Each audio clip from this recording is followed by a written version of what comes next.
Hello, everybody. Welcome to the lecture on the mathematical modeling of childhood infectious diseases. My name is Alexandra Tesla. You can see my email address on the slide, and please feel free to reach out to me should you have any questions after having sat through this presentation. These slides were initially prepared by Gana Raznova, who is the coordinator of this course, and below you can also find her email address. So, childhood infectious diseases. What is that?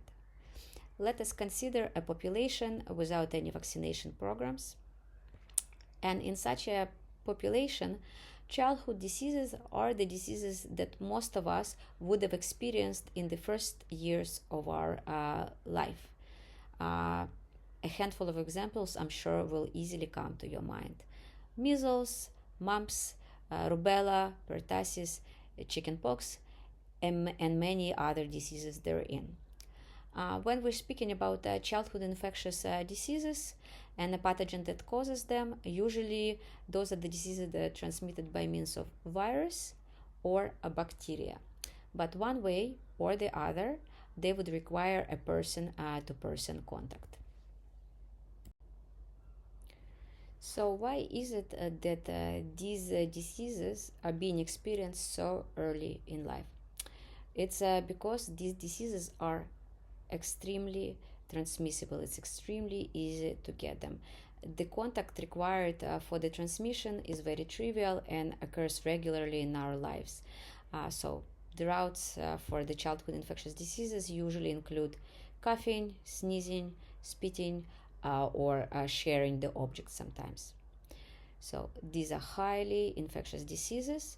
And if we move from the realm of epidemiology to the realm of mathematical modeling in mathematics, we say that a very infectious disease has respectively a very high basic reproduction number. We will be using the concept of the basic reproduction number quite a bit throughout this lecture, so let me take a minute to remind you what that is. So the definition of the basic reproduction number is a number of secondary infections that the single index infectious case generates in a population of fully susceptible individuals over the course of the infectious period. So here is a small graphical representation of the meaning of the basic reproduction number. So on this figure, we have a population of fully susceptible individuals denoted with little black figurines. And into that population, a single infectious individual is introduced. And so this person goes around about their business as usual, mingles, and having been sick and having been in contact with other people, once they're cleared an infection, what has happened? A number of additional individuals have become infected. And if we count all of the individuals that the single infectious case have produced, so to speak, we will arrive on the basic reproduction number. In this case, for this person, it was 3 new additional cases. Now, basic reproduction number is a very powerful concept and a quantity, and it contains a lot of very pertinent information. So one of the first things that basic reproduction number is being used is to understand, should a disease be introduced to a fully susceptible population, will an outbreak happen? Is it possible? Is it likely? Will this outbreak be large? And understanding about the basic reproduction number is the following. If the basic reproduction number of a disease is greater than 1, then the outbreak is expected to grow for quite some time. So number of infectious individuals in the near future will keep on increasing. And here we have a small diagram giving you an intuition as to why is that. So say we have a disease with basic reproduction number equals to 2. What does it mean? So a single infectious individual, during the time of them being infectious, will produce 2 more people who are infectious. What does it mean then? It means that when this initial person is recovered, they're being replaced by this new one of the new infections, but also they produced one more.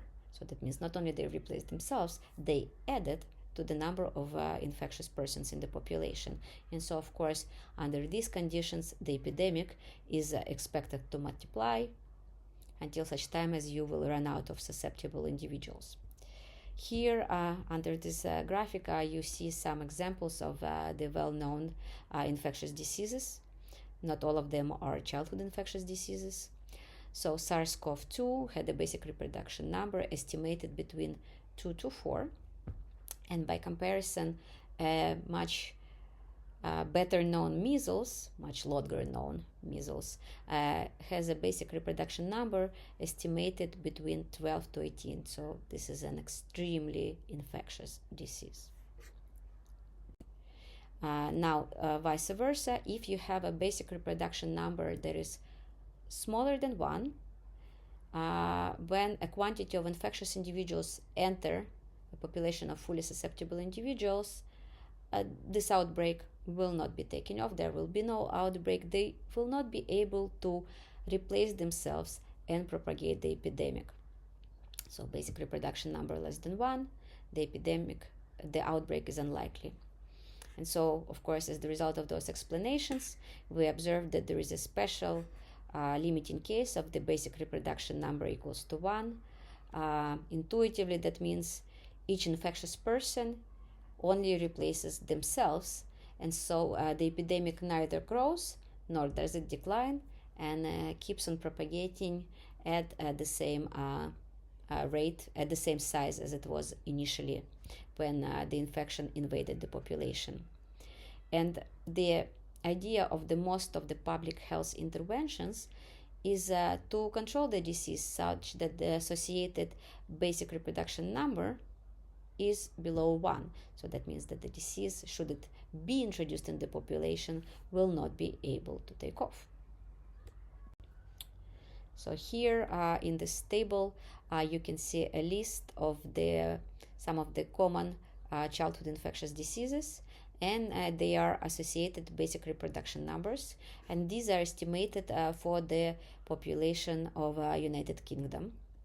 And we can see that the values for the childhood infectious diseases range between 6 to 18. Even 6, the smallest of the values seen here, is quite infectious, which pretty much ensures that in the unvaccinated population, people will be getting this infection early on, should the infection circulate in the population. So in order to model childhood infectious diseases, we need to understand the epidemiology and the natural history of the disease in an individual. In this case, we're then talking about a latent and infectious period. So for the childhood infectious diseases, which are acute, self-limiting diseases, latent and infectious periods usually take sometime between 1 week to 2 months, and then they're cleared out of the system, and a person usually recovers outside of the extreme cases. And once individuals are recovered from such a disease, they acquire an immunity. That means that they cannot be infected with this disease again. So for some of the diseases, the acquired immunity is permanent. Diseases such as measles and rubella have this. For others, this is a temporal immunity. That means as the time goes by, individual can once again get infected with pertussis and perhaps get seriously ill as the result of this infection. So in this table, you're seeing some examples of the estimation of the latent and infectious period for some of the well-known diseases. So, for example, for measles, the latent period is estimated to last between 6 to 9 days. That means between being infected and being capable to infect, so to transmit, at least 6 days might pass. Now, once a person gets to be infectious with measles, they are actually infectious for 6 to 7 days. For pertussis, by the way, you can there could pass a period of more than 3 weeks between exposure to becoming fully infectious and being capable to transmit. And after which period, after the latent period, an individual becomes infectious for the next 7 to 9 days. So we have discussed what might happen on an individual level when an individual gets infected with a childhood disease. Now let us now take a look, pull back a bit. What does it mean to the population level dynamics? Now here is some historical data for the rubella in different contexts. So we have 3 panels here, which actually gives us the weekly diagnosis for the rubella in 3 different contexts. The first top panel gives a time series for the Mexico. The middle panel gives an example of notified diagnosed cases for the Japan, and then there is Ontario in Canada. And what we are seeing here as we look at the number of the cases of rubella diagnosed through the years, we are seeing that in all 3 cases, the dynamic follows so-called cyclical nature. That means that we have repeated outbreaks of the disease. Now, the way that those outbreaks that repeat present themselves differs from one context to the other, but without a doubt, the hallmark of the childhood infectious diseases in an unvaccinated population is the oscillatory periodic dynamics. Wherever so many years we have a large outbreak of the disease. So here is another disease and yet another context. So we're looking at pertussis in London, and we're looking at the time series of the diagnosed weekly cases. And as we're looking at them from year to year, we are observing that pertussis is also characterized by the recurrent epidemics, which occur ever so frequently. Now, these dynamics of pertussis, they were not isolated to a specific location of London. They're similarly been observed in Ontario. Even though the sizes of the peaks or their timing was different, the overall nature of the circulation of the pertussis in the population was recurrent epidemics. So, having looked at the data for different diseases in different contexts, we observed that there are things in common and things that differ. Things in common is the periodic nature of the outbreaks. Ever so frequently, for each disease that we have just seen, there is a big peak which dies out. Some years pass by until another such peak recurs. The things that are different is the actual occurrence of those cyclical outbreaks. So the sizes of the peaks are different.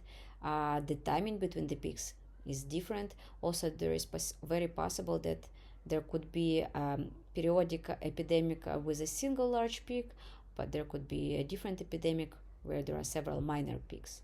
So the exact pattern of these recurring epidemics really depends on the disease itself and on the location. And when we model a specific disease, in order to be able to reconstruct what has happened in the past or to project the future scenarios, we need to ensure that whatever mathematical model that we build, it reproduces those key characteristics of the pathogen circulation that are corresponding to a specific disease and to the specific location. So we really match the data.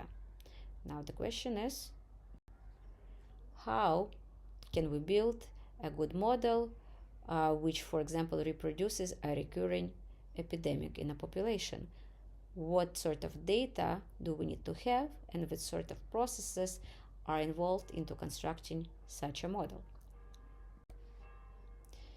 So, in order to build a transmission model, we need to understand two things. We need to understand individual level dynamics processes. So this mostly is involving all sorts of individual timing of the pathogen invading a system of an individual person.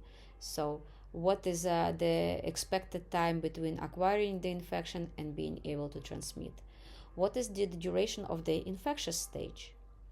Are there symptoms while an individual is infectious, etc., etc.? And of course, we need to more or less understand what happens on the population level dynamics. So what is it that the data shows us once a disease invades the population? What is the rate at which new cases are being diagnosed?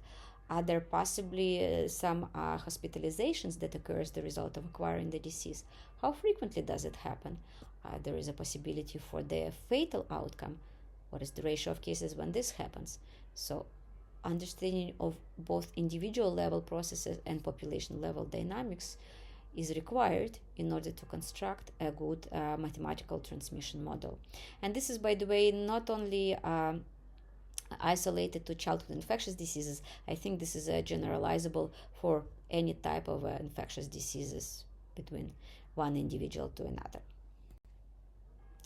So let us use a specific example to see how is it that we can go from one step to the other and build ourselves a good model that we can use to understand the population level dynamics of a childhood infectious disease. So let us consider an example of a population of fully susceptible individuals into which an infectious disease is introduced by means of a single infectious person. Now, after this person has been going around for some time in this population, they initiated or participated in a context that could be potentially infectious, and as a result, 3 more persons has acquired the infection. And let's say that, as per this specific example, once a person acquires the infection, they become exposed.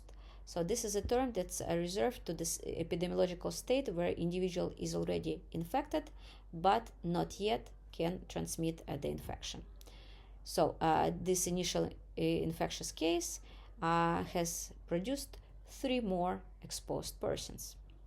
So now we know that the transition from susceptible goes through the exposed stage, so on an individual level.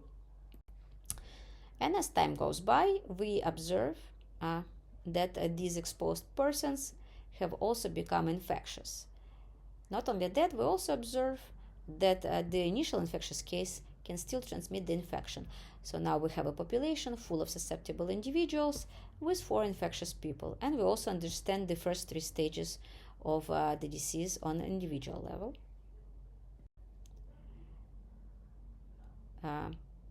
Time goes by. These secondary infectious cases have infected 1 more person who has also entered through exposed stage. And as the time goes by even further, the initial case of the infection, this individual becomes recovered. So now we know that one possible route of going through the infection involves the following steps on individual level. A person can be susceptible, acquire the infection, and therefore become exposed, and after a period of time they turn into infectious person, and after some more time such a person can recover and acquire an immunity and therefore be unable to acquire this infection again. We continue our observation on the population level, what is happening to people and with which rate this happens. And what we notice that after some time, some of these secondary infections, some of those secondary infected individuals have recovered. But we also see that all of a sudden we have a person who has become hospitalized as the result of being infected. So now we know that there is a second possible route of having gone through the infection. You can be susceptible, acquire the infection, get exposed, become infectious, and maybe then the disease becomes too severe, so you can become hospitalized. So it's either or. Either you recover immediately or you require hospitalization. We continue our observation. Individuals who have been exposed now become infectious themselves, etc., etc., and creating subsequent new infections. And this goes on until the pool of susceptible individuals who can acquire the infection, does not become too small for the infection to propagate further. And so at the end of our observations, as we see that as the infection propagates through the population, these are the possible outcomes that a person can be exposed to as the result of being exposed to the infection. So we're saying, okay, at all times, each person in the population resides in 5 of these infectious epidemiological stages. And this is really the timeline which we expect almost every single individual to go through. So from the individual level dynamics, we can also generalize something on the population level dynamics in order to be able to predict what is the rate of appearance of new infectious cases or of new hospitalizations due to this disease. So this process is pretty much a small blueprint that every time that we develop a mathematical model of an infectious disease that we go through. Now, of course, in order to build it, we rely on the data in order to, first of all, to come up with the structure of the model. So to understand what sort of routes can the disease lead you through, but also we need to understand the rates with which the disease propagates, so the durations. We need to understand the patterns with which the disease spreads from one person to the other. So all of these things are being informed by the available data. So the data that is usually pertinent for the development of the transmission model. The demographic data. Usually the demographic data, what we mean by that is the rate of entrance of new individuals into the population and the rate at which the individuals leave the population of interest.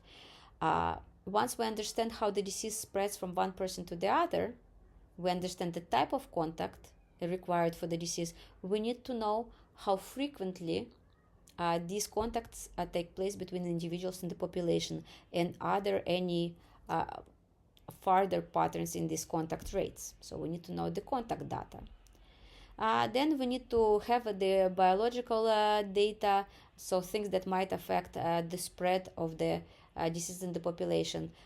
What makes it easier for the person to acquire the disease, what makes it easier for the person or more difficult to clear the disease, what might be the underlying reason why a certain outcome is more likely than another. And of course, once we build the model, we need to validate the model to ensure that it reproduces the dynamics well. And usually, in order to do that, we need to match the outputs of the model with respect to appearance of new infectious cases and with respect to appearance of new hospital admissions data. So we will collect such an output from the model and try to match it against the available data, but this data needs to be on hand. And if you have used a good data to build your model, and as a result you are able to match the dynamics well, and this model just makes sense, then you have yourself a good model. So what is it that we need to formulate a model? There is also a process there. So you start first by so-called compartmentalization of the population into epidemiological states. So as you have seen in this example that we have just went through,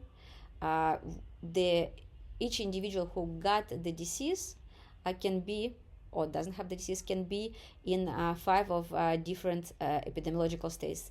The individuals could be uninfected but able to acquire the infection. The individual can be exposed.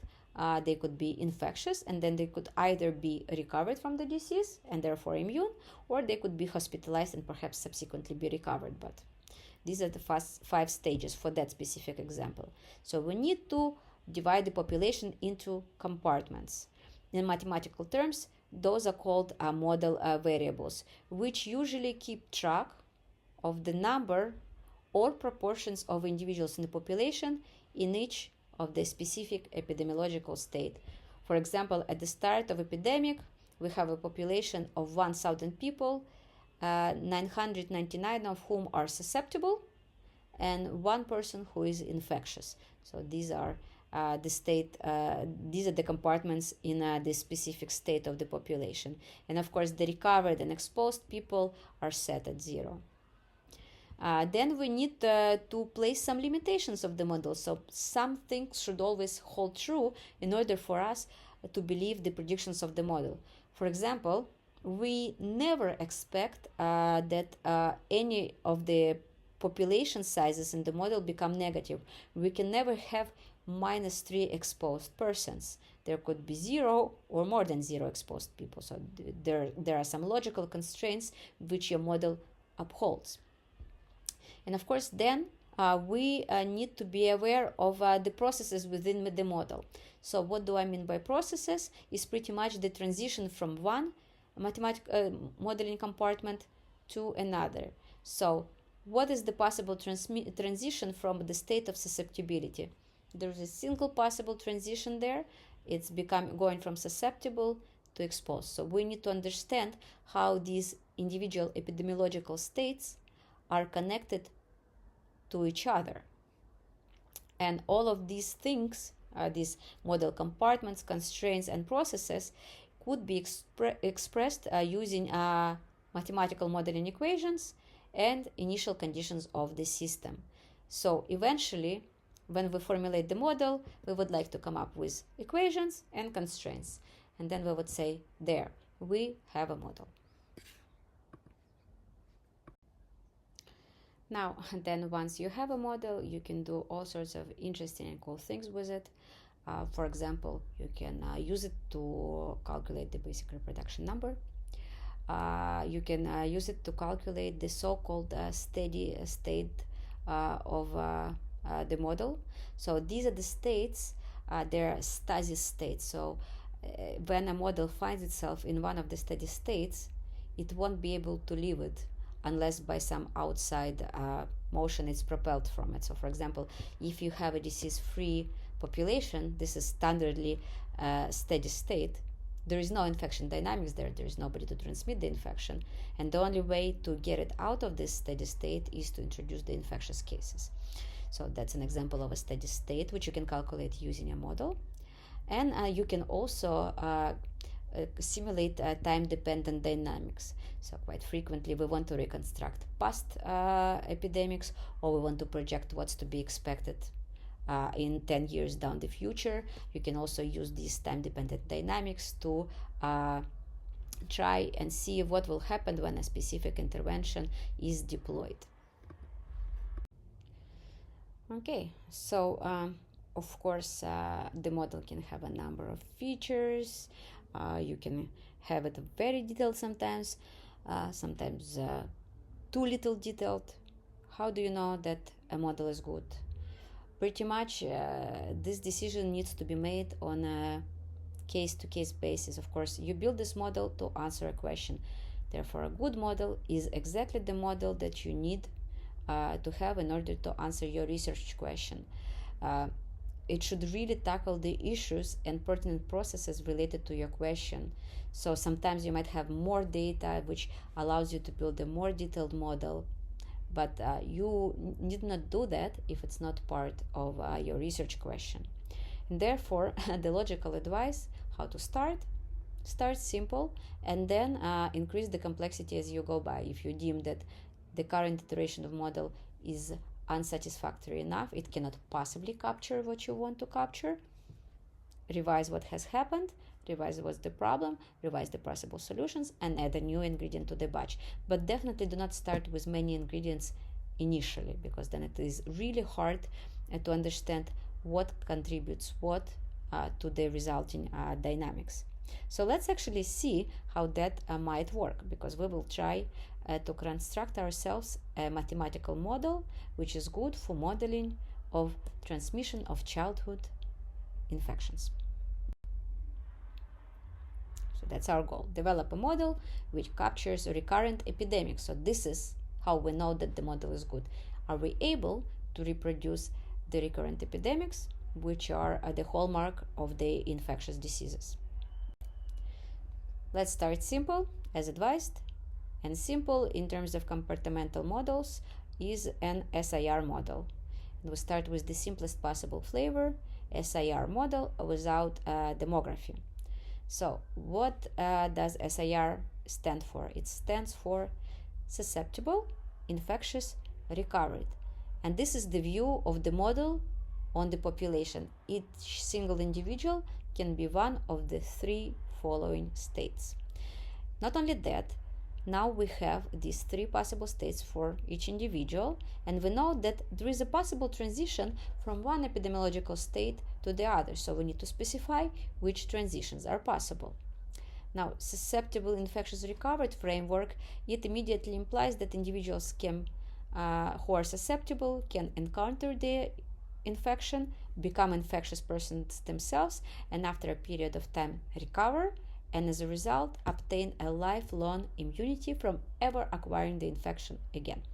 Therefore, the two possible transitions between S, I, and R, susceptible, infectious, and recovered, is either the infection event, so that's from S to I, or the recovery event from infectious to R.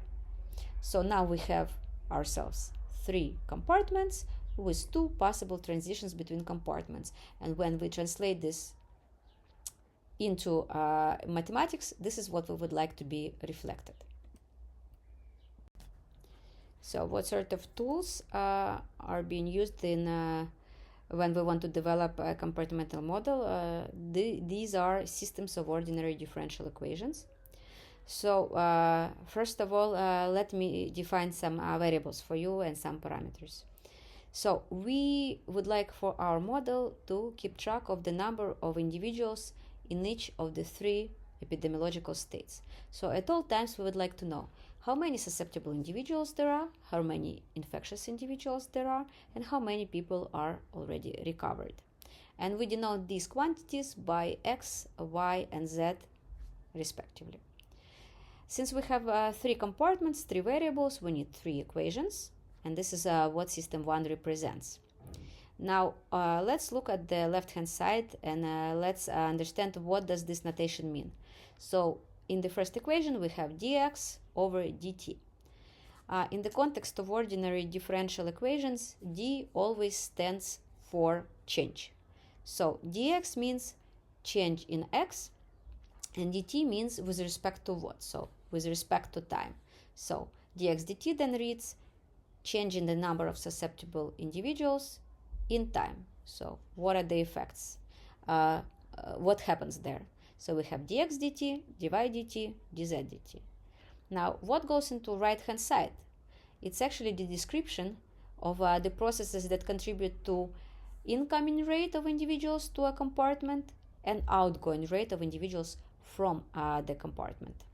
So if we're looking at the number of susceptible individuals, dx dt, there is only one thing that can happen to them, and that is the process of infection. And of course, this process always removes individuals from the compartment. So we have this minus here to denote that. And then we have the following equation here. Minus beta times x times y times n. So this infection process pretty much says that we're losing susceptible individuals at a rate which depends on both the current number of susceptible individuals in the population and the current number of the infectious individuals in the population. Now this n at the denominator, this is a total population size. So that would be x plus y plus z. So this is what this first equation tells us. We are losing susceptible individuals at a rate which is affected both by the existing number of susceptible individuals and at the existing density y over n of infectious individuals. Now if we're looking at the equation for the infectious individuals, we now know that individuals can both come to this compartment and leave this compartment. So we get new infectious individuals when new people get infected. So that means plus beta xy over n. You will notice there is the same term as we had in the equation for dx dt, only without the side minus, because by the rate with which we're losing individuals from the susceptible, this is the same rate with which we are acquiring these individuals due to this process. But of course, infectious individuals, they can recover. So this is this minus gamma times y term. So what we're saying by saying this is that individuals leave this infectious compartment at a constant rate gamma, such that 1 over gamma is an average time of being infectious. And then we have this final state that individuals can be in, and this is the state of being a recovered individual if you have gone through the infection. And this compartment can only grow, and it only grows because the infectious individuals recover. So we're seeing that the rate with which we're losing infectious individuals is also the rate with which we are acquiring now recovered individuals. Now, some interesting things from this formulation. Now, as I mentioned, n is the total population size, and of course, by the definition, then n is equals to x plus y plus z. And mathematically, this translates to the following: is that the rate of change of the n in time equals to the sum of rates of change of each of the individual components. So dn dt equals to dx plus dy plus dt. And if you will take care and sum up the right-hand side of the system 1, you will arrive at 0. Therefore, dn dt equals to 0, which mathematically means this quantity does not change in time. And this is what we would expect from such a model. This is intuitive, because this disease does not have an associated mortality. So there is no disease-induced mortality, but neither do we include the demographic process. People do not come in and people do not leave. Therefore, we do expect that the total population size will remain as it is from the start of the simulation to its very end. So we have just seen a system of differential equations which kept track of the number of susceptible, infectious, and recovered. But sometimes we do not want to keep the actual exact numbers, but are more interested in just knowing the fractions. So we would like to know what is the proportion of individuals who are susceptible, who are infectious, and who are recovered. So we can do that using compartmental models and using ordinary differential equations. So recall, in the previous slide, capital X, capital Y, capital Z denoted number of individuals. Now here we use small x, small y, small z to denote the respective proportions of individuals. And you will notice, if you will compare the system of differential equations for x, y, and z on this slide with the previous slide, that these systems are quite similar. There's really not that much difference. So, where on the previous slides we used to have capital X, capital Y, capital Z, we now have smaller x, smaller y, smaller z. And the only other difference between this system of equations and the previous system of equations is the infection transmission term. So we used to have minus beta times x times capital Y divided by capital N. Now we do not have this division, both in the first equation and in the second equation. That's really all the difference.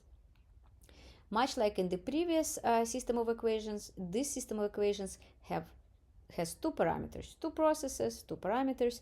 These are beta and gamma. Beta transmission rate, gamma is the recovery rate, such that 1 over gamma is the average time of being infectious. And both the meaning and the numerical value of beta and gamma, they are the same for the two systems of differential equations. So this system 2 and the system on the previous slide, these are the same beta and gamma. A bit of a sanity check of this model. We are, of course, expecting that if we start with a population x, y, and z such that x, y, and z add up to 1, the whole population, that's how it will remain for the rest of the time as the system evolves forward as the time goes.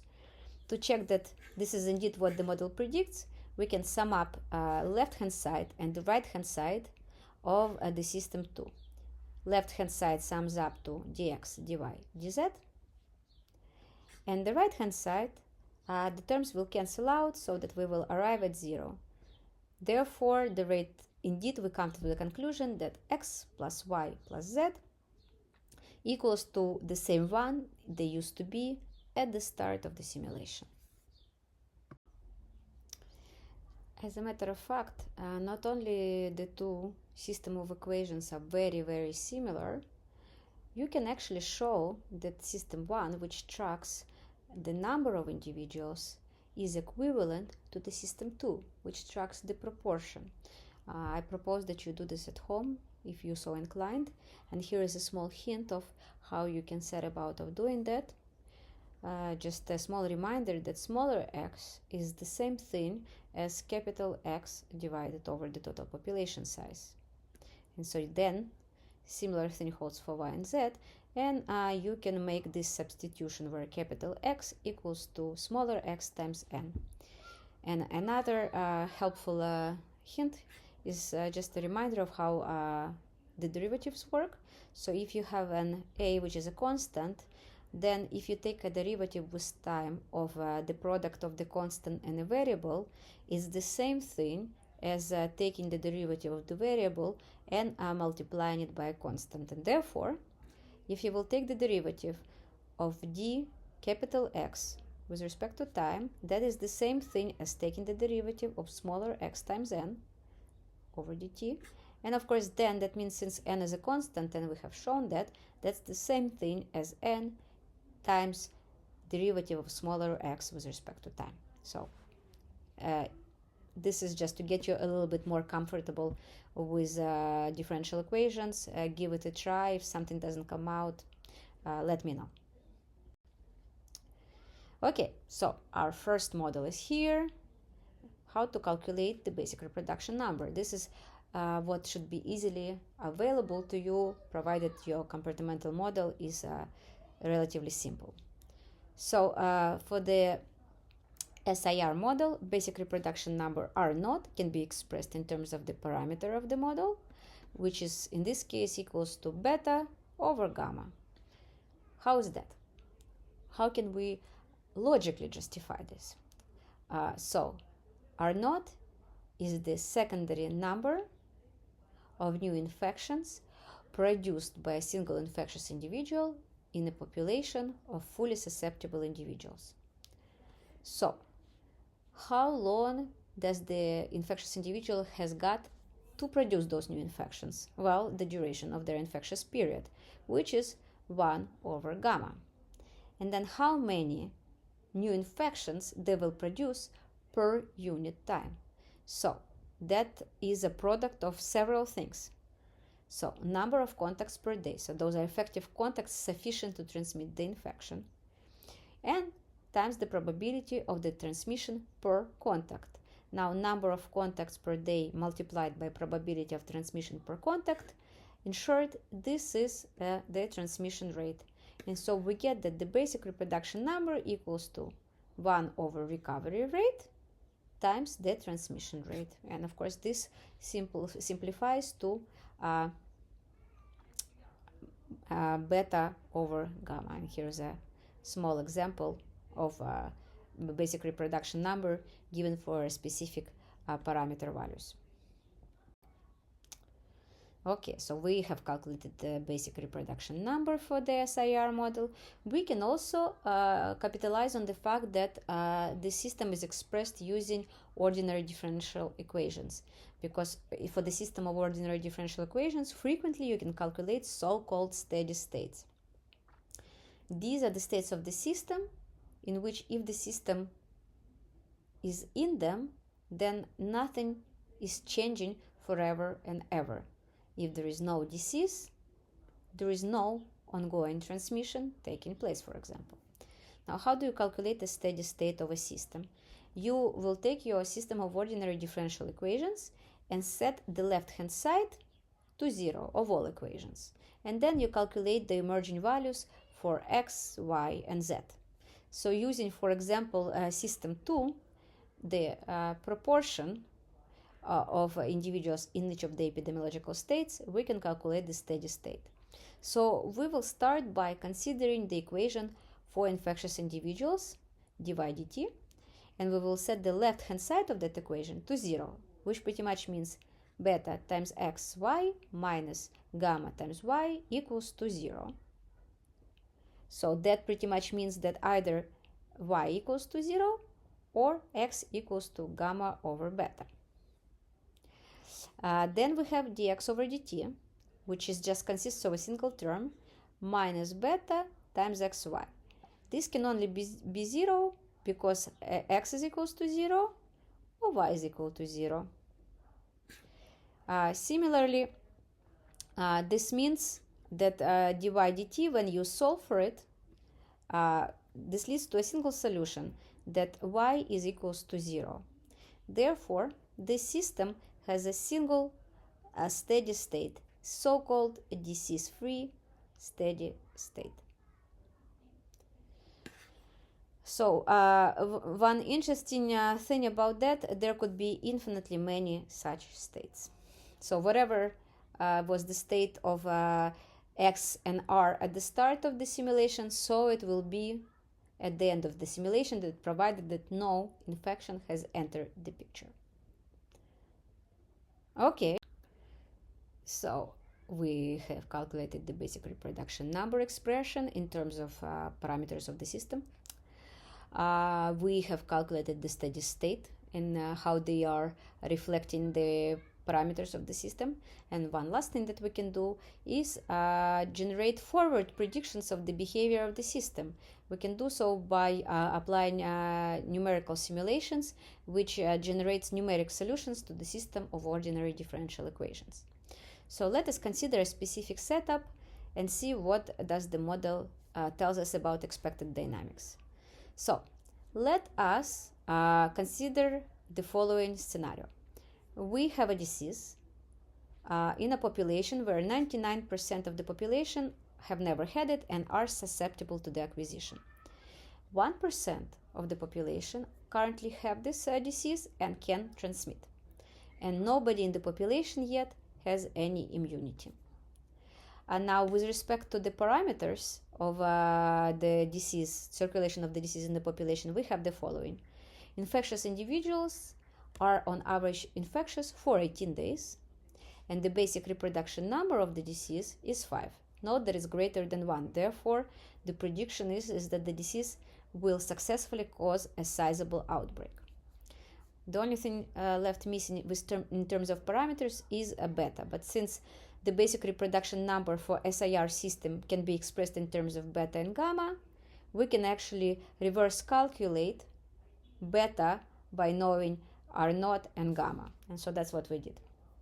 So having our differential equations, our initial conditions, and our parameters in place, we can use a numerical simulator such as a numerical solver such as Berkeley Madonna to see what will happen in this scenario. Let's see what is it that we expect to happen. So as our 1% invades a new population, a fully susceptible population, the outbreak takes off. You see, it starts to grow. We expect that because basic reproduction number is 5, which is greater than 1. It grows up to a point, and then it starts to decay such that after a period of time, roughly 3 months, the outbreak is over. As outbreak fades, proportion of infectious individuals starts to be very close to 0. Now, what happens to the susceptible individuals? The green curve here. We start initially from almost everybody being susceptible and non-infectious, but as the outbreak unfolds, this curve goes down. It declines until it becomes quite close to 0. And that would be the state of the population, of the susceptible population, by the end of the simulation. i.e., by the end of the outbreak, we expect that nobody would be in the susceptible state. And of course, since the population goes through the infection and people go from susceptible to infectious, they all eventually become recovered, and therefore this curve inevitably monotonically grows as people keep recovering. So that's the prediction of this model. And so what do we see qualitatively about the expected outcome of the invasion of a pathogen inside of the population, even when the associated basic reproduction number is greater than 1? We expect that at some point the disease will be extinct from the population. We do not expect any more new infections, any new peaks. Why is that? Because frankly speaking, if we look at the green curve, there is nobody left to be infected. Okay, but we wanted to use that model to model childhood infections, and childhood infections require recurring outbreaks, so sustained bursts of new infections. This is clearly not going to happen in the SIR model. Therefore, we make a conclusion that SIR, the simplest flavor of SIR, is insufficient to recreate the dynamics of childhood diseases, and we need to consider further additions to this model. Okay, so what else can we add to SIR model incrementally, which might remedy the situation using our understanding of why is it that we do not get sustained circulation of the disease. So one of the biggest things that jumps into our eye is that the epidemic cannot recur again because most of the people have already had it, or sufficient amount of people had already had it that the disease no longer can take off. Therefore, maybe if we add demography, which will result in a continued replenishment of the pool of susceptible individuals, that might help us to sustain it. We can perhaps add a latent period to our SIR model. So that would mean modifying the epidemiological transmission framework that we use. So now we will be also accounting for the period between acquiring the infection and becoming infectious. We can also add waning immunity. That would also, in a way, tackle the problem of there is nobody to infect, because when we have waning immunity, as time goes, people lose immunity and they can be reinfected again, thus laying the way for sustained circulation of a pathogen. Not only do we need a sustained circulation, perhaps we also need it to be somewhat periodic. There should be some sort of periodic sinusoidal, well, not necessarily sinusoidal, but oscillating pattern. Well, seasonality might result in exactly that. And we can actually argue our way into saying that there are components in the dynamics of childhood diseases which are seasonal. So that's another thing that we can add to the mix. And finally, of course, we can also add vaccination. So in this way, we would get SIR model with vaccination. We will look in turn in each one of these components and what is it that they bring to the table in terms of the dynamics of the pathogen circulation. In addition to these features, we will briefly also be looking into demographic stochasticity, which can also result in a sustained epidemic circulation with recurring epidemics. So let's take a look into each one of these. So let's start with the demography, more specifically what we call a demographic turnover. So the model that we have just seen now, SIR model, even though it's not good for our purposes, it doesn't mean that it's a bad model altogether. It's just the context for which we used it was not quite right, because what we want to look at is the sustained epidemics. That means we're also looking at quite a long time horizon. SIR is not suitable for that. What SIR is good for is for the start of the epidemics that you only consider a single epidemic cycle. So it's good for modeling epidemics that spread once and fade out, SARS, for example. However, for the ongoing circulation, this is not quite a suitable moment. And what we would like to consider now is actually the demographic turnover, where people can come into the model and they can leave the model due to, for example, background mortality. Now, before the advent of the vaccination era, the pattern of the diseases such as measles, mumps, and rubella, it exhibited sustained circulation such that many diseases, for example, measles, were encountered prior to reaching the age of 18. That means in order for us to keep seeing new infection cases in the population in the long time horizon, we need to ensure that there is always a sufficient supply of newly born newly arrived individuals. Therefore, we need to include birth and death process into our model. So let's take one step further. Let's go back to our SIR model and add two more processes to it. So we start once again from the same framework, where epidemiologically we divide the population into three classes: susceptible, infectious, and recovered. As before, epidemiologically they move from S to I due to the infection and from I to R due to the recovery. After that, they remained in that recovered stage, never to be infected again. Once again, we consider a disease which does not induce added mortality. Now, in addition to that, we have the process of birth and of death. That's a background mortality due to whatever causes unrelated to the specific pathogen. We make the following assumptions about birth and death. So, birth. We assume that everybody who is being born into population, they are being born healthy and they can acquire the infection if they encounter an infectious person. So we assume no vertical transmission whatsoever.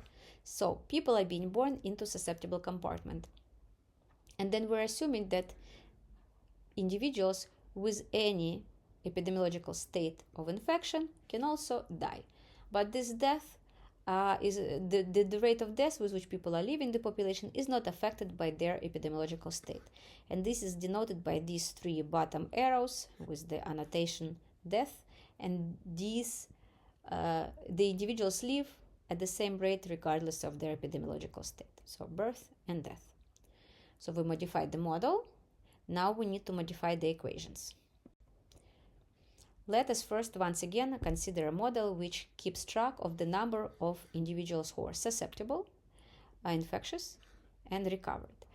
We will copy our epidemiological transition rates from state to state as we had them in SIR model. So individuals get infected and therefore leave the susceptible population, and they arrive at the same rate in the infectious population. Infectious individuals can recover and therefore leave the infectious population and arrive in the recovered population. But now we add birth and death.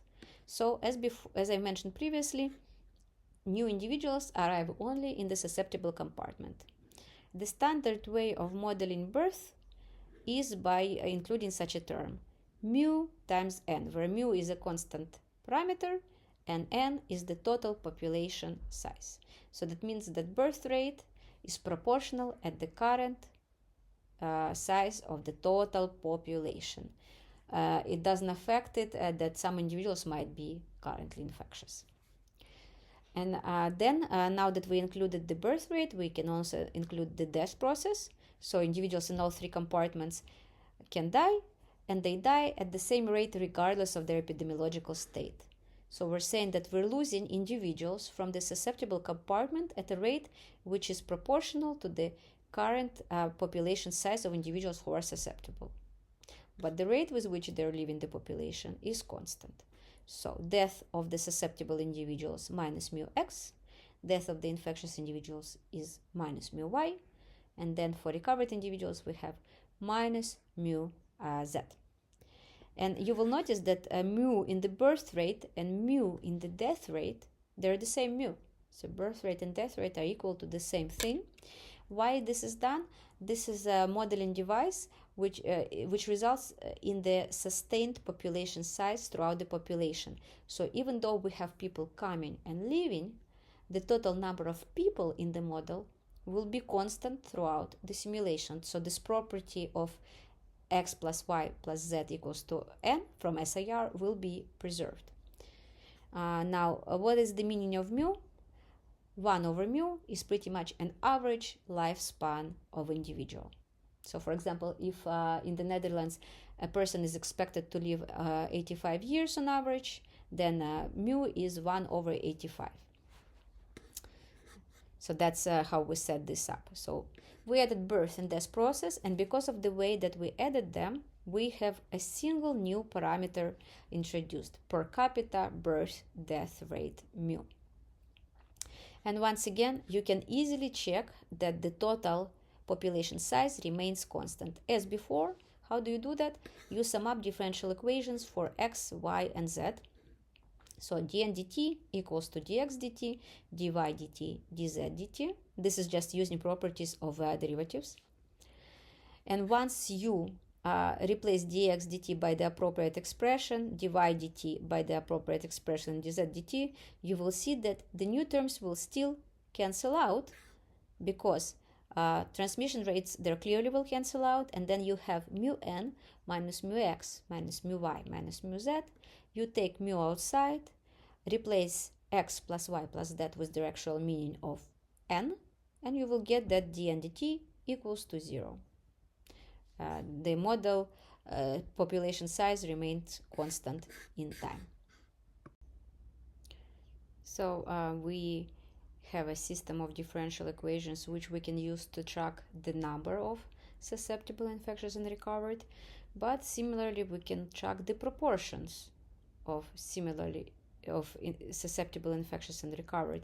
And once again, this system for proportions is quite similar to the system that we can use for the numbers. So the transmission processes are being copied as they were from the SIR model with proportions. And now we add the demography.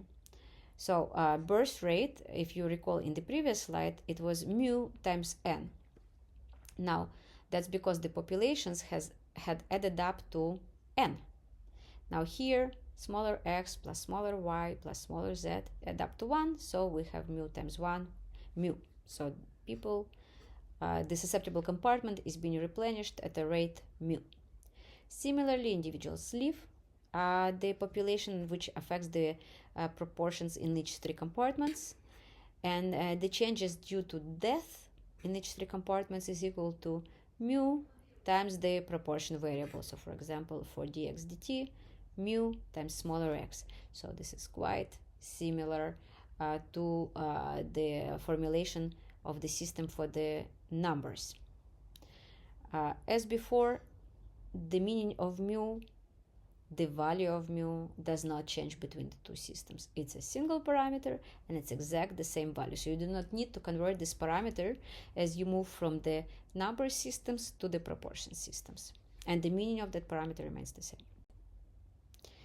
Now that we have added the demography, we need to update our basic reproduction number. Why is that? So once again, we're looking at the secondary number of infectious cases during the average time where the single infectious case remains infectious. Now remember, in SIR model, without demography, an individual can stop being infectious only because they have recovered. But now they can also die. And this needs to be reflected in a basic reproduction number, because now the average time an individual is expected to be infectious becomes slightly smaller. So the basic reproduction number is given now by beta over gamma plus mu. So you would expect that to be, of course, smaller. The interpretation is very, very similar. So basic reproduction number is a product of 3 things. The time that the person stays in the box I, in the compartment infectious, times the number of contacts per day, times the probability of transmission per each contact. Now, the time that the person stays in box I is 1 over recovery rate plus death rate. This follows from the properties of differential equations. And times the transmission rate. And that's how we arrive on R0 over equals to beta over gamma plus mu. We can also calculate the steady states of the system. I will skip the actual derivation and I'll just arrive on the result. So this system, SIR with demography, now has 2 steady states. So if, for example, we will consider the system which tracks the proportion of individuals, we arrive on 2 possible steady states. Disease-free state, where there is no infectious individuals, and endemic state. That means the state in which the disease is being sustained at a constant level. So there is always a constant prevalence of infectious individuals. So that means there is some sort of Y star greater than 0, which can be sustained. The question is, if you do not start at either one of those states, which one will you end up with down the road? It really depends on your parameters and on your initial conditions. Before we move further, I propose to you to actually use the differential equations either for the numbers or for the proportions and calculate the steady states for the SIR model with demographic. Once again, just a reminder how to go about this.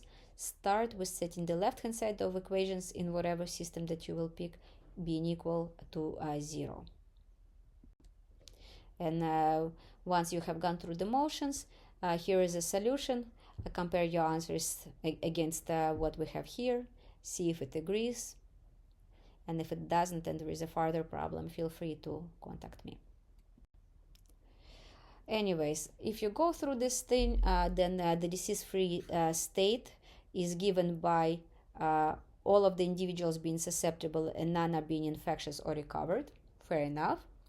Or it's possible to be in the endemic steady state with a constant proportion of susceptible, infectious, and recovered. And it's given by this expression. And what is interesting, after some parameter manipulations, this steady state where the disease is sustained is given by this equation. 1 over the basic reproduction number, so that's for susceptible. For infectious individuals, mu times basic reproduction number minus 1 over beta. And then the recovered is just whatever remains out of a total population that is not susceptible or recovered. So 1 minus x star minus y star. What does this interesting expression tells you? It says the following. The higher is the basic reproduction number, i.e. the more infectious the disease is, the less there will be susceptible individuals, as you can see by this fraction. Vice versa, the higher is the basic reproduction number, the more infectious individuals there will be in the system at any given time. And what is interesting, in order for this quantity to be greater than 0, basic reproduction number should be greater than 1. As you can see, mu and beta, of course, are always positive, but this is the only deciding bracket for the sign of the whole fraction. So basic reproduction number should be exceeding 1. So now let us perform some simulations of such a system and see what happens when we consider an invasion of the disease into a fully susceptible population. So we start with very similar conditions to what we used for the SIR model. So we have 99% of the population being susceptible, 1% being infectious, nobody has recovered, and therefore nobody has yet immunity. Parameters.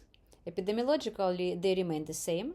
So we have a recovery rate of 365 over 18, which corresponds to the average time of infectious period being 18 days. Basic reproduction number greater than 5, so we expect some sort of an outbreak. And we take mu, the rate of birth and death, being equal to 1 over 50, which corresponds to average lifespan of 50 years of individuals in the system. Knowing gamma, mu, and R naught, we can derive beta, and we are on our way with the equations, with the initial conditions, and with the parameters. We can feed all of this into a numerical solver and see what is it to be expected from this setup. So what is it that we expect to happen? So on the left-hand side panel, we keep track of the proportion of individuals who are susceptible. So that's the green line. And the proportion of individuals who are recovered. That's the cyan line. And then on the right-hand side panel, we keep track of the proportion of individuals who are currently infectious.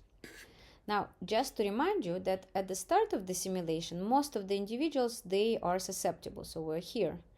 Immediately after the disease has invaded, this population drops to almost 0, but not quite.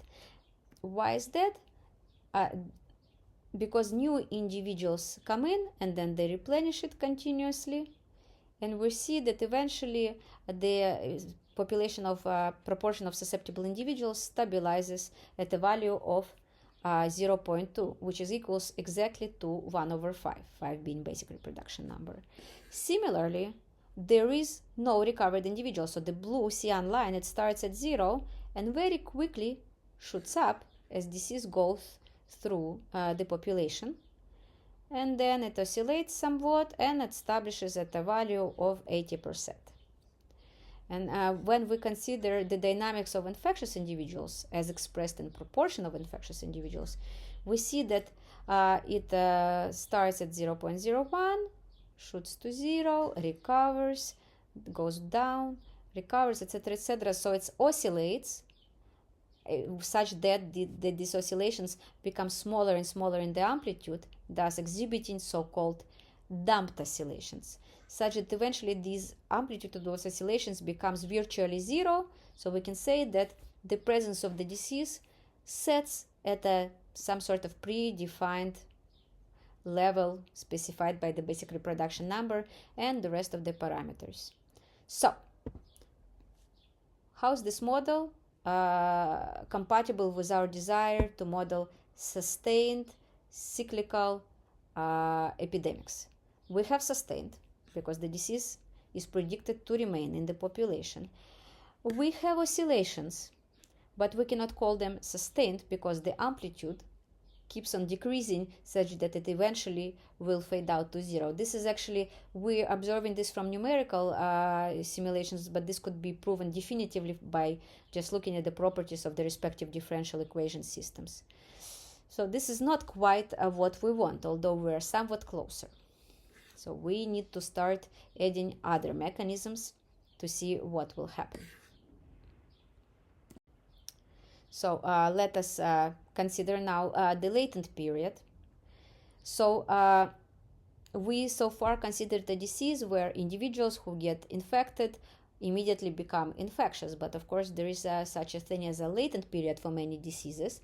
And as you remember this table, many diseases have quite a sizable latent period. So for example, for measles, you can spend 6 to 9 days of being infected without being able to infect others. This is quite comparable to the actual infectious period. For pertussis, this is even more so. Your latent period is almost 3 times as high as the infectious period. So this is quite a non-negligible duration of time. So let's try to see what will happen when we include the latent period into the model. So how do we model the latent period now into the framework? We will once again start from an SIR model with demography, and now we will add a new compartment, this yellow box exposed. So now individuals can be in 4 possible states. They could be either susceptible, exposed, therefore they're being infected, infectious, capable of transmitting, and recovered. Now we also allow for individuals to die while in the exposed compartment. Everything else remains the same. So now we need to add one more parameter, the duration of the exposed stage, vice versa, the timing of infectiousness onset. So in our model, we need to update both our equations, but also our parameters. So if we will try to derive a system of differential equations to track the number of individuals who are susceptible, exposed, infectious, and recovered, we need to make some updates. So the equation for susceptible individuals pretty much remain the same. We are losing people due to the infection. New people are coming in due to birth, and people are leaving because of the background death. But now, when individuals get infected, they do not go to the compartment Y, to infectious compartment. No. They will go to the exposed compartment. So minus beta XYN here, plus beta XYN here. These individuals, as we mentioned, can also die. Nobody is being born into this compartment. But what would also happen to the exposed people? They now can move from the exposed stage to the infectious stage. So with the rate sigma. The interpretation of sigma is rate of the disease onset, such that 1 over sigma, average duration of the latent period. And now, once the individuals have moved on to the disease onset, they move from compartment W with rate minus sigma W to compartment Y with the same rate. So whatever we lose, we must gain in the infectious compartment. Similarly, we can also come up with a system of equations which tracks the proportions of individuals in each stage. So the same two modifications. We need to add an equation for dW. Now it's a smaller w for the proportion. And when individuals move from susceptible state to the exposed, they move from X to W. And then, in order for individuals to become infectious, they need to move from smaller w to y, and they do so at the rate sigma. Once again, the meaning of sigma and its numerical value remains the same, whether you use differential equations that keep track of the numbers or you use differential equations that keep track of the proportions. This update to the model means that we also need to update our calculation for the basic reproduction number. So now when we consider a single infected individual in the population, we are starting at the very start of the journey of this infected individual. So say we have a population of fully susceptible individuals into which a single exposed individual is entered. In order to produce new infections, this individual needs to survive the exposed period. And then, once they survive the exposed period and moved on to the infectious period, we once again calculate the expected number of secondary infections produced during the time of being infectious.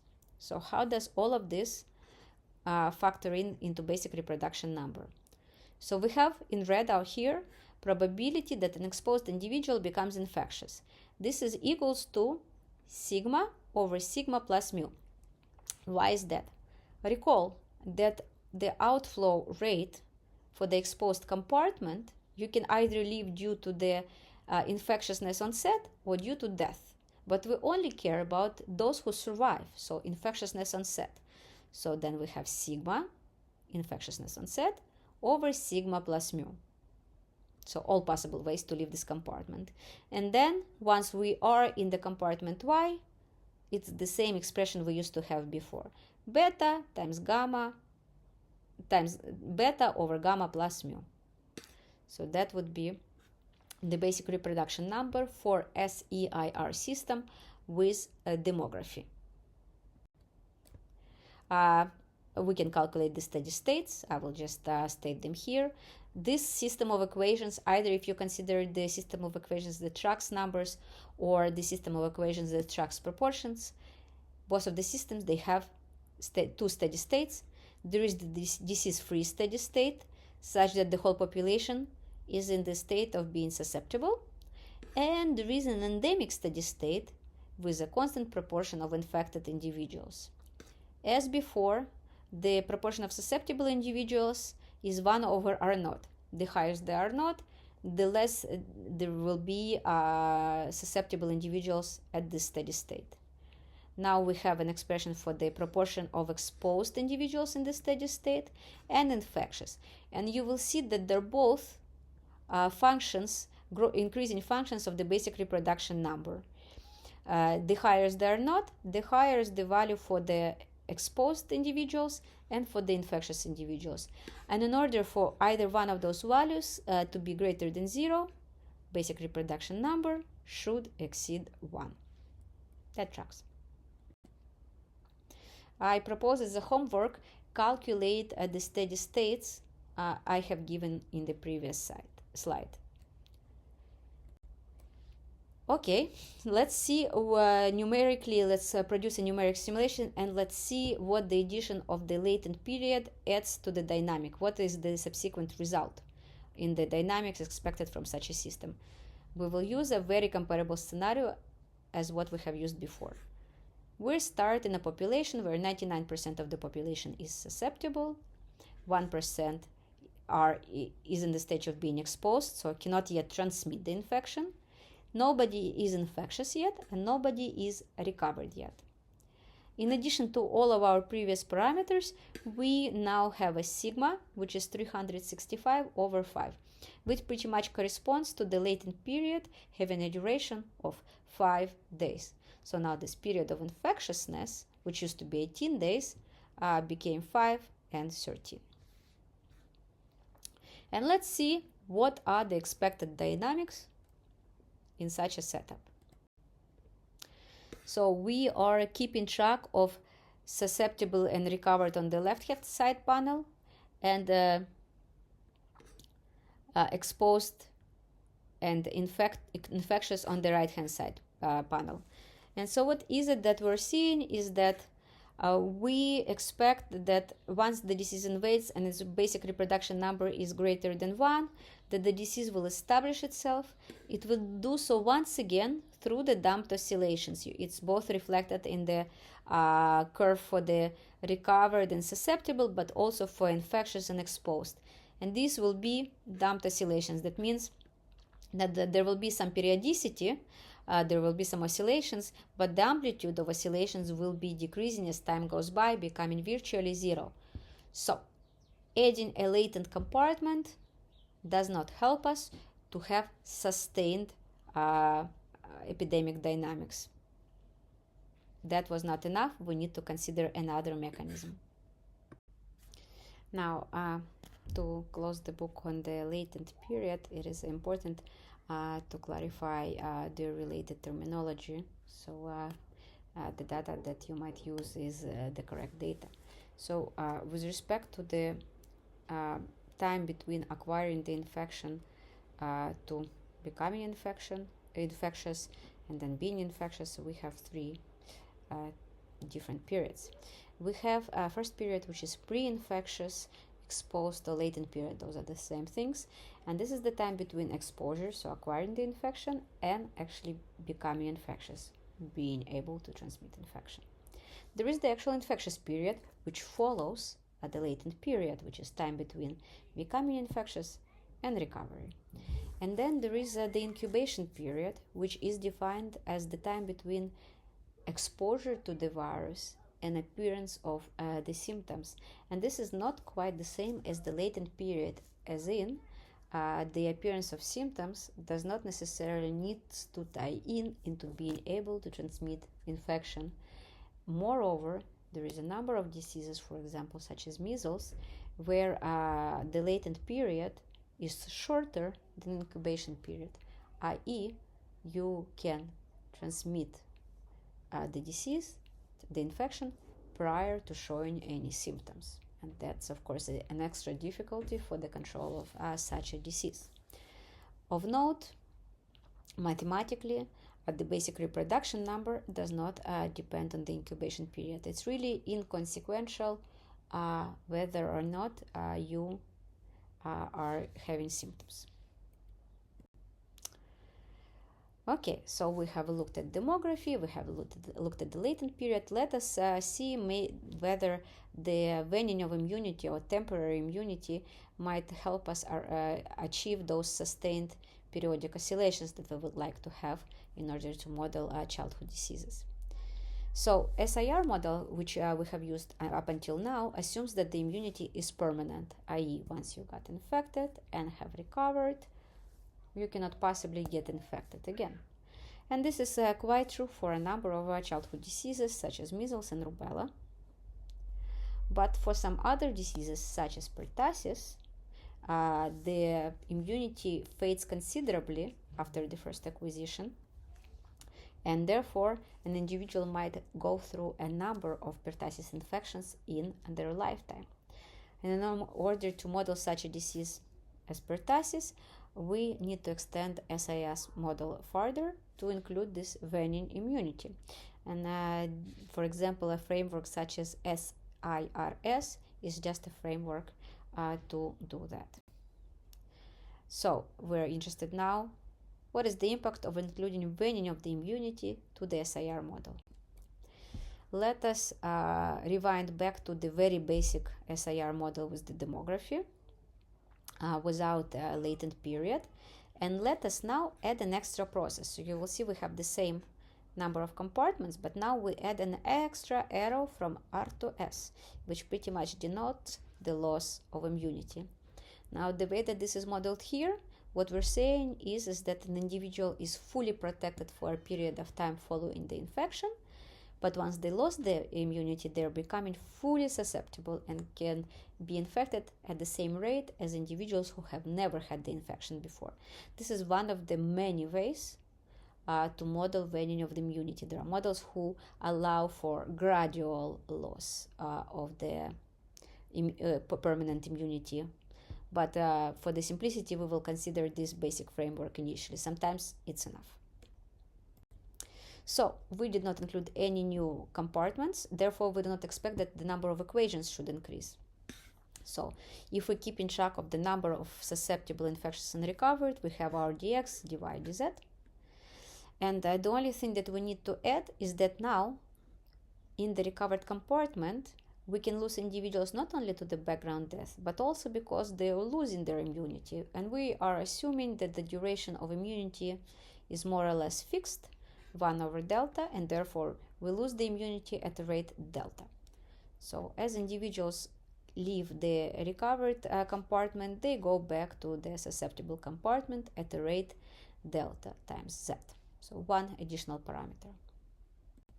If you would like to model the SIRS dynamics using keeping track of the proportions, the formulation is very similar. So we only modify the first and the third equation by adding these extra terms, minus delta z plus delta z. The meaning and the value of delta is the same between the two formulations.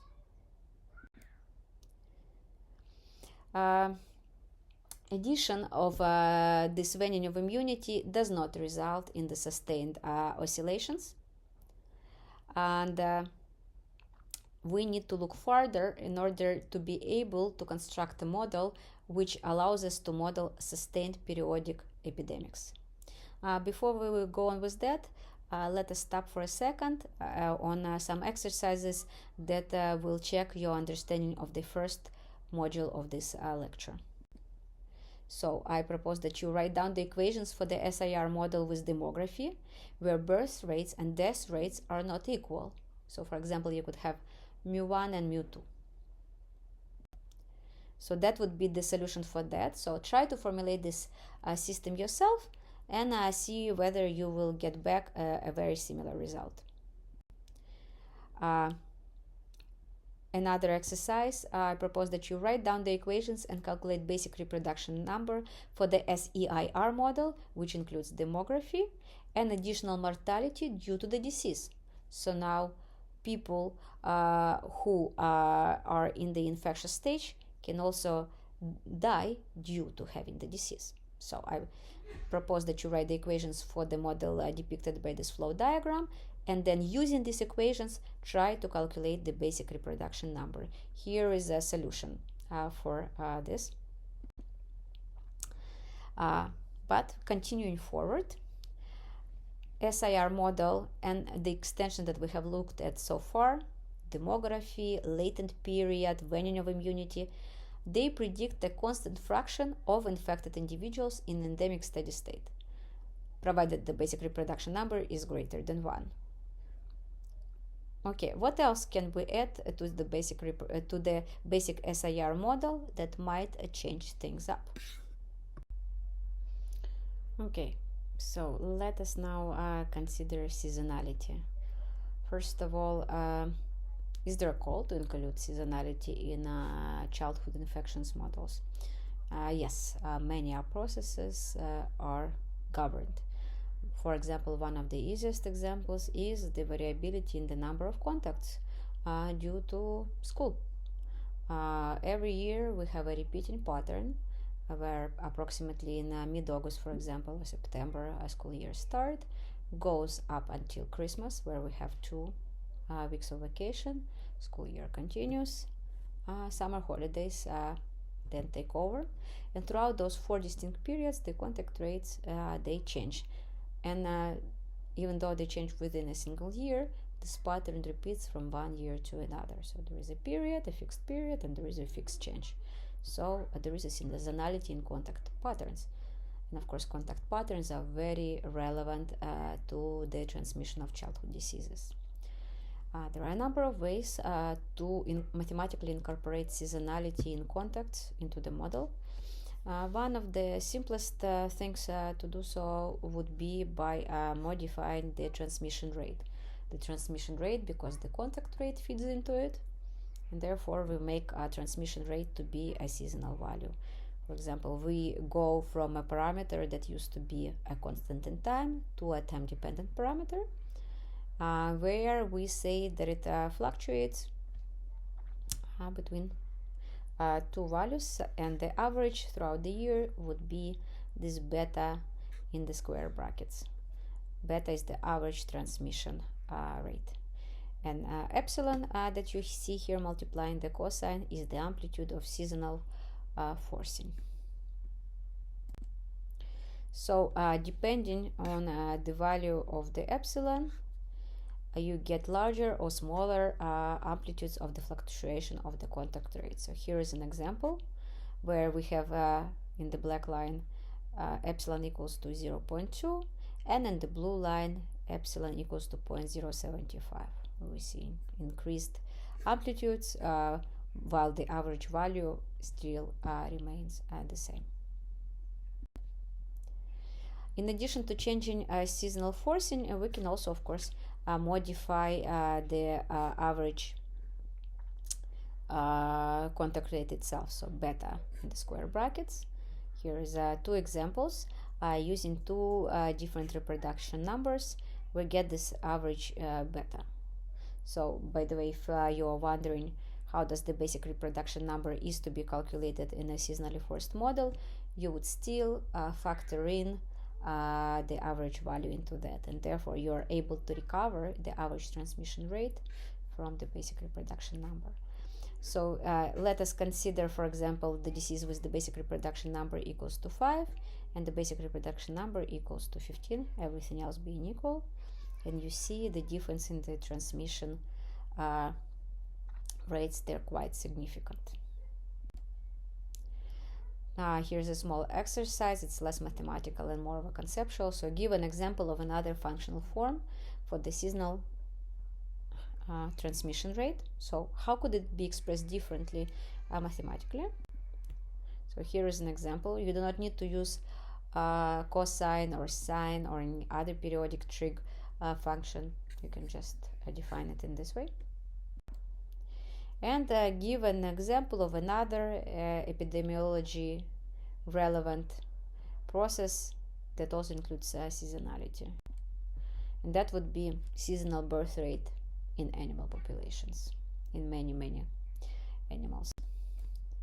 Okay, so how would an SIR model change if we are to incorporate seasonality? Just mathematically, what would happen? So let us once again start with an SIR model with demographic processes. And if you have seasonality in the contact rates, the only thing that would change is this rate beta. So we would go from just beta to beta as a function of t. We would modify the transmission term in the equation for susceptible and the transmission rate in the equation for infectious, such that beta of t equals to average beta times 1 plus epsilon times cosine of 2 pi t. And of course you have one new parameter now, the seasonal forcing, and that would be epsilon. Similarly, you could modify the system of equations for the system that tracks proportions of individuals. Not much of a difference there, not much of a change. It would be exactly the same beta t as you would have used in the system which keeps track of the number of infectious, susceptible, and recovered individuals. Okay, so now let's see, using numerical simulations, what would have happened if we are to include seasonality. First of all, observe that we can recover our SIR with demography as soon as we set our epsilon, the seasonal forcing, equals to 0. Then we just recover our basic SIR model with demography, which, by the way, predicts constant fraction of infectious individuals in endemic steady state. Now, if you go from 0 to say 0.5 in these specific parameters that we have used before, now not only is your number of infectious individuals is sustained, so there is always a presence of the disease in the population. Now this number of infectious individuals has an oscillatory dynamic, which oscillates around an endemic steady state, of what used to be an endemic steady state. So now here, steady state solution is an epidemic which repeats every year. Now let us increase seasonal forcing from 0.5 to 0.75. We would maybe initially expect that only the amplitude would change, but no, more than amplitude has changed. A number of things has changed in a single shot. The epidemic went from being every year epidemic, it has shifted to a 2-year epidemic with a minor and a major peak. So the pattern of the appearance of the epidemics is quite different depending on the seasonal forcing. So not only seasonal forcing can help us recover sustained oscillations in the number of infectious individuals, it can allow us to recover all manners of sustained oscillations. And for example, if we go from 0.75 to 0.2, now we have a periodic epidemics which occur roughly every 3 years with these gigantic peaks every 3 years. So, to sum up, SIR model with seasonality does result in sustained epidemic that occur ever so frequently. It can be used, this seasonality, to produce very diverse patterns, recurrent epidemics with different periods and patterns of peak appearance. And the type of the patterns that you will obtain, they really depend on the parameters and initial conditions. So this is important to remember. Okay, so here is an example where seasonally forced SIR model works quite well. The measles dynamics. So in this specific case, this is keeping the number of cases of measles in England before the vaccination and after the vaccination has started. So before the vaccination, if you looked at the left-hand side of this graph, we have regular biennial epidemics.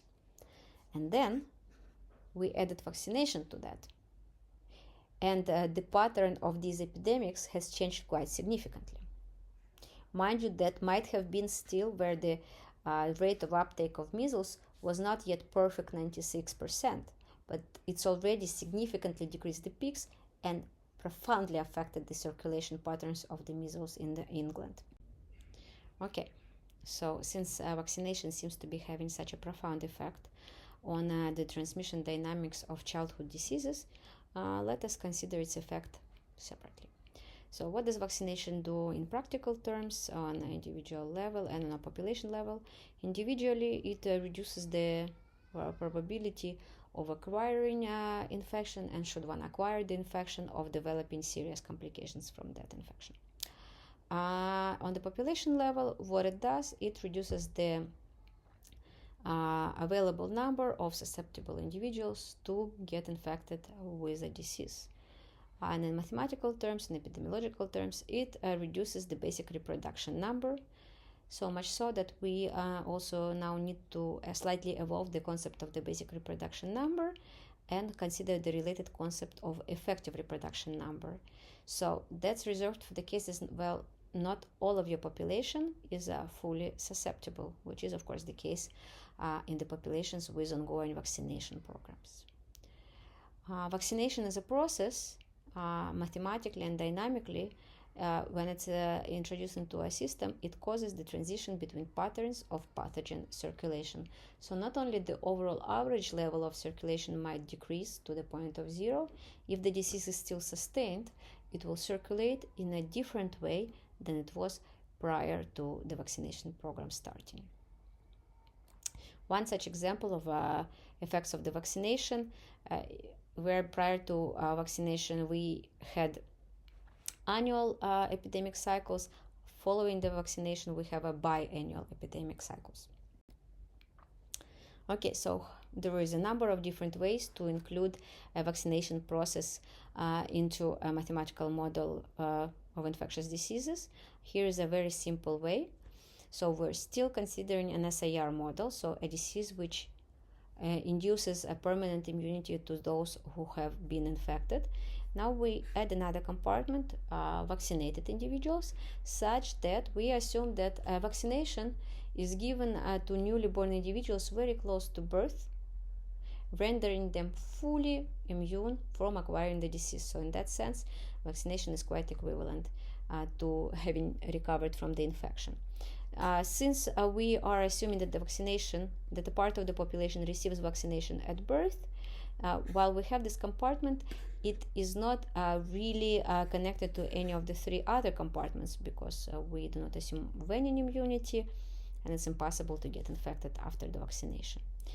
So this is a simple way to include this, and now we have a 4-compartment model and one additional process, vaccination, i.e. we have this one additional now separation. People who are being born into population, a part of them is now being born into vaccinated compartment, and the remainder goes to the susceptible compartment.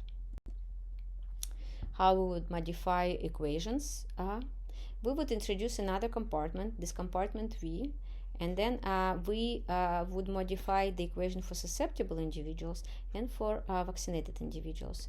So just to remind you, prior to us having vaccination compartment, individuals entered the population at the rate mu times n. That's a system that tracks number of individuals. Now what we're saying is that a proportion of individuals who are being born into population immediately obtain vaccination. And so we're saying that people are being born into vaccinated compartment at the rate mu times n times p. The remainder, mu times n times 1 minus p, they are being born into the susceptible compartment.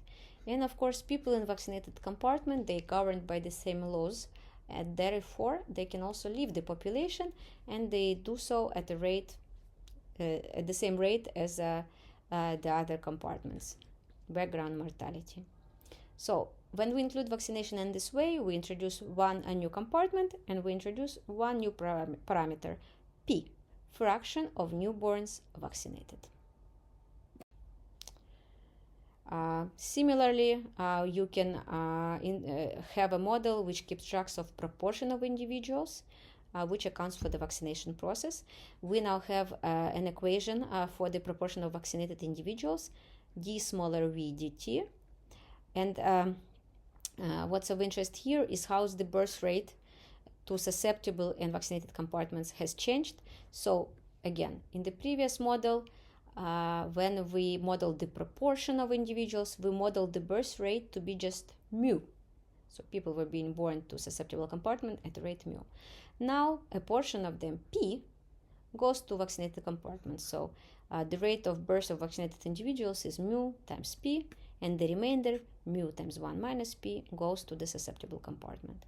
And of course, vaccinated individuals also die at the same rate as individuals in other compartments. And now that we have this system, we can calculate all sorts of interesting mathematical quantities which are of high importance to the public health. So one of such quantities is the steady states of the system. So let us consider the disease-free steady state of the system. So you remember for the SIR model, which tracked the proportions of individuals, the steady state was, disease-free steady state was 1, 0, 0. Now that we have included the vaccination, an extra compartment is added, and the disease-free steady state is given as 1 minus p, 0, 0, and p, where p is the proportion of vaccinated individuals we expect to find. Similarly, we can calculate reproduction number, except that now we do not have a population of fully susceptible individuals. So we need to correct for that. And we can calculate effective reproduction number. So effective reproduction number of the model with vaccination is given by R0, so basic reproduction number of the model without vaccination, multiplied by 1 minus p, where p is the constant proportion of individuals we expect to be vaccinated, where R0 is given by beta over gamma plus mu. And so say we are vaccinated at some the proportion of individuals p, and now we would like to know how many people, what is the proportion of the population we need to vaccinate in order for the disease to be eradicated. Well, the answer to that is that the effective reproduction number should be below 1. So let us substitute the value of the basic reproduction number as given in this upper equation, and what we observe is the following, is that R0 times 1 minus p should be less than 1. Now let us solve for p. So we're solving this inequality for p, and we're arriving on the following. In order for the disease to be eradicated from the population with the help of the vaccination campaign, the proportion of individuals who are vaccinated should exceed 1 minus 1 over R0. Of course, the higher the R0, the larger this proportion will be. Additionally, if you manage to get such a high vaccination rate, when an infectious disease is introduced into this disease-free population, it will not be able to take off. So that's great. So if your question is what should be the rate at which we are vaccinating individuals if we do not want to see this disease circulating in the population at all, this vaccination proportion should exceed the special value of p star, which is equals to 1 minus 1 over R0. If your vaccination uptake is below that level, the disease, if introduced into the population, will be endemic. And then you will have to deal with whatever consequences of the population where some of the individuals are vaccinated, others are not, and depending on the disease, that might be quite problematic. So ideally, if we know our critical vaccination uptake fraction, we should get to it. So here's a small exercise to get you comfortable using the concepts that we have just learned. What is the vaccination coverage that is necessary to eliminate measles if we consider the basic reproduction of measles to be 18? So this is quite simple to calculate. You do not need to know anything else about this disease, just this basic reproduction number. And it's very simple. You set your p star to be equal to 1 minus 1 over R0, which is 94.4% have to be vaccinated at all times in order to eliminate measles. If the number falls below that, measles, if introduced into the country, can cause a sizable outbreak and even become endemic. What is important when one is considering the vaccination programs is not only that the overall population is vaccinated at sufficiently high rate, it also should be done so uniformly, i.e. it would be much better if the whole of the population, say, of the Netherlands is vaccinated at a rate 95% or higher.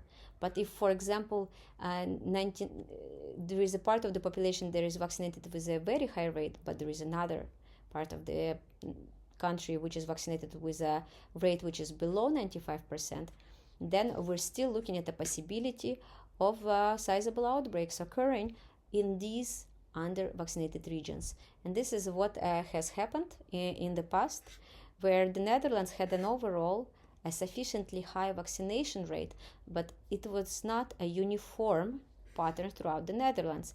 And wherever we had a subpar uptake of vaccination coverage, so below 80, 80 to 90, 90 to 95, we had a very large measles outbreaks, demonstrating the validity of this concept of the critical vaccination uptake.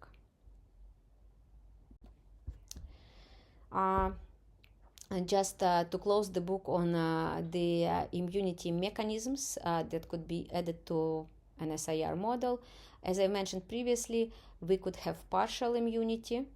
So we would have an SIR model which immunity then wanes, where individuals still remain partially protected and therefore acquire the disease at a lower rate, but also they could be boosted back to the fully recovered state by a subclinical acquisition of infections. That's one thing that people have considered for some diseases, for example, such as pertussis. So this diagram here describes both gradual waning of immunity, but also a possibility for a boosting of immunity. So is this the whole story? Is that all that we can do to build a model which matches quite well the observed patterns of circulation of childhood diseases? No.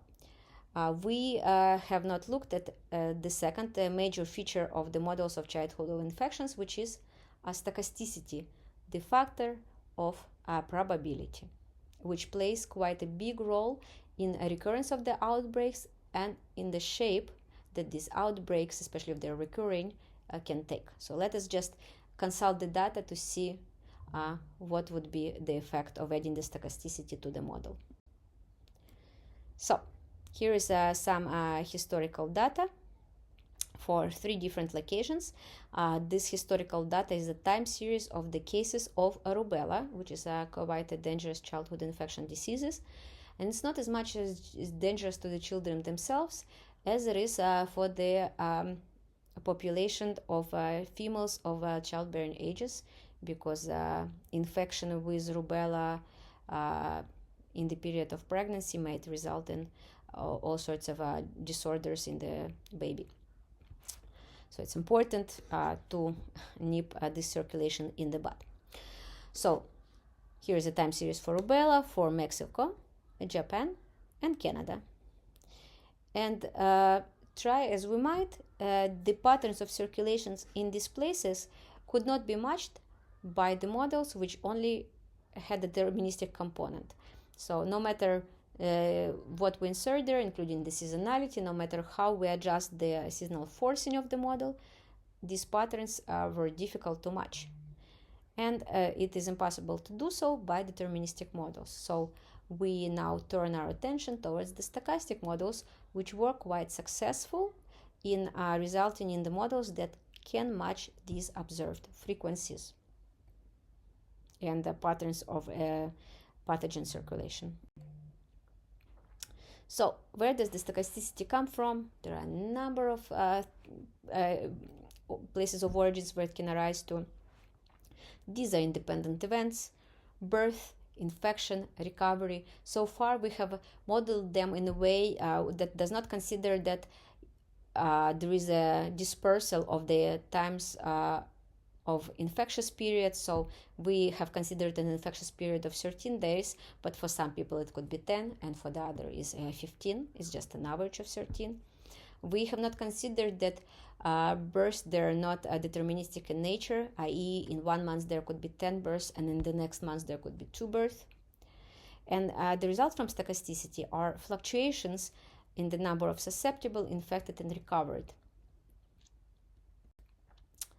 So overall, how would one pick, how would one decide deterministic versus stochastic model, even without a relation to trying to recover the recurring epidemics?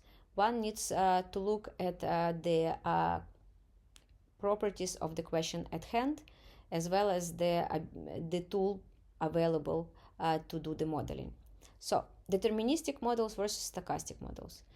They're mathematically easier to postulate and mathematically easier to analyze and mathematically easier to project. Stochastic models are harder in all of those respects. Deterministic model offer a perfect reproducibility of the projected scenarios. So if I give you differential equations, parameter values, and initial conditions, whether you use your computer or whether I use my computer, whether I do it 1 time or 100 times, every time I will obtain the same results. Not so for the stochastic model. Not only the projected trajectories of such a system might be different between different people and computers, it could be even different for me using the same tool from one time to the other. So it's each realization of transmission dynamics might be different. Since deterministic model results are quite reproducible for a given parameter set and initial conditions, a single simulation is sufficient to obtain an expected behavior of the model. For stochastic model, you will require many simulations which you will need to summarize statistically in order to get a good impression of what sort of dynamics you can possibly expect given this parameter and these initial conditions. Deterministic models, they deal with continuous variables, including proportions of individuals. So they can work with the numbers, they can work with proportions. Stochastic models, they work with discrete variables and therefore are only capable of working with number of individuals. So it looks like stochastic models are much more difficult to postulate, to analyze. They're more computationally expensive. They offer less smaller range of the outputs that they offer. Why work with it altogether? That's because they can accurately capture some dynamics which deterministic are incapable of doing. So stochastic models are very good for the modeling of the early stages of epidemic, where there is very few infectious individuals, because when an infectious individual enters the population, chances are that they might not have the pertinent contacts during the time of them being infectious. If they had the contacts, these contacts might still not result in an effective transmission. Therefore, this is all subject to chance, and of course, deterministic model will not capture this. Deterministic model will be guided by the basic reproduction number. You will not be recovering a possible simulation where disease with a basic reproduction number greater than 1 will not result in a sizable outbreak if an infectious individual will enter a susceptible population. In stochastic model, this is possible, and this is realistic. So stochastic models, they allow a chance to play a role. Stochastic models are especially good when your population size is very small. This is when the chance is really taking the driving seat. So this is really when you want to use the stochastic model. If you consider a model with a large population size, then you will observe the following. The deterministic model predictions will approximately be very similar to the stochastic model predictions, provided that the population size in both of the models is very large. A side note, if you're using a stochastic model with a large population size, it's a very computationally expensive simulation. So numeric solutions are quite expensive to come by. It takes time to generate them, and then maybe you should strongly consider using deterministic equations. So we of course expect that stochastic models will result in a slight fuzziness around the deterministically predicted trajectories, but will the change in the dynamics be significant? The short answer is yes.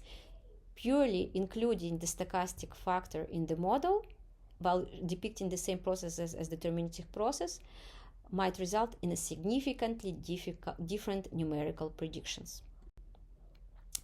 So let us assume that we are using a seasonally forced model for measles and for rubella. We have seasonality in contact rates, we have birth and death process, we have a population size of 1 million, and we have light seasonal forcing, and now we consider the dynamics of rubella with basic reproduction number of 5 and of measles with basic reproduction number of 19. So let us first consider the dynamics of the rubella on the left-hand side, and then a bit later we will look at the dynamics of the measles on the right-hand side. So in red we have the predictions of deterministic SIR model. In blue we have the predictions of stochastic SIR model with exactly the same processes where chance is allowed to play a role. And we're seeing drastically different predictions between the two models. So deterministic model predicts fixed oscillation dynamic with a small amplitude, while stochastic SIR model results in a variable size of epidemics. They are recurring. There is clearly a multiple year cycle with multiple peaks. Similar thing for measles. We see that a deterministic model predicts a large fixed sustained oscillatory dynamics, while a stochastic model actually predicts quite a variable behavior and not quite consistent with the predictions of deterministic model, quite qualitatively different. So you would say that these are two different diseases. Let us consider a single disease modeled using a stochastic simulation with almost the same parameters, except that now we will consider rubella transmission with seasonal forcing of 0.2 and rubella transmission with seasonal forcing of 0.3. So these are quite close. And what we're seeing is that depending on the seasonal forcing parameters, the predicted values of seasonal forcing of a stochastic model will be quite different from one model to another. And of course, the stochastic models will be different, but they will also be quite different for the stochastic model where there will be no seasonality. So the moral of this story is that a stochastic model with seasonality can be used to recover a gigantic, very rich dynamic landscape and pretty much ensure quite a strong matching of all sorts of recurring epidemic patterns. So this is our perfect choice. So here is a summary of the comparison of deterministic model versus a stochastic model for the rubella, the predictions. And depending on the data that you would like to try to match with your model, you would pick a model. And here's a brief summary which you can consult in order to pick the best model for the task. And it really, of course, will depend on the context of the epidemics that you are trying to match. So, to summarize this lecture so far, stochastic SIR model with seasonality is the top model for the childhood diseases. We also incorporate the demography in that. So in order to match the data really well and catch the difference between different epidemiological spatial contexts, you would turn to this model. This model can explain the diversity of observed temporal patterns, and you do not need to formulate it from one context to the other. All you need to do is move the parameter values. So that's the choice here. I would like to thank you for your attention. Just a reminder that I am available for consultation following this lecture. Feel free to reach out. I hope you enjoyed it, and good luck with the rest of the course. Thank you.